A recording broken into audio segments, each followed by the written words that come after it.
Ui, ui. Què passa? Estàs trista? Què ha passat? Vaja, sembla greu.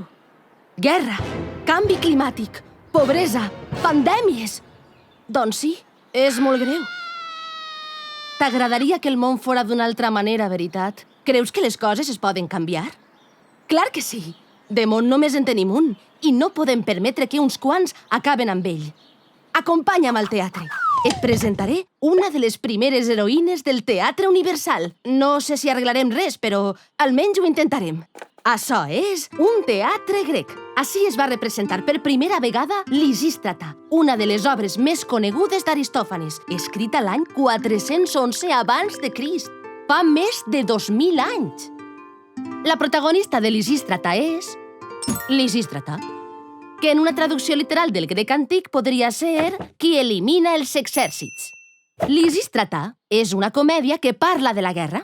Sí, els horrors i les desgràcies s'han tractat moltes vegades des de l'humor. Farta de la guerra entre Atenes i Esparta, Lisístrata convenç totes les dones. Ja que els responsables de la guerra són els homes, no compartirem el llit amb els nostres marits. No tornarem a dormir junts fins que acabe la guerra. Sí, a dormir al sofà. A veure si se te'n van les ganes de batalletes inútils. D'altra banda, les dones més majors van ocupar l'acròpoli d'Atenes on es guardava el tresor de l'estat, de manera que la guerra no podria continuar sense diners. És un cor grec, amb màscares, i eixes sabates tan estranyes es diuen coturns. Els homes, per descomptat, es van enfadar moltíssim.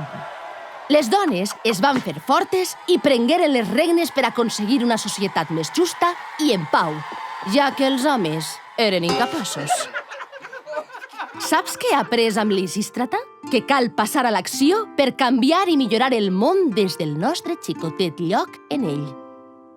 Per cert, com tota bona comèdia grega, no t'explicaré com, però acaba en una gran celebració i un bon banquet.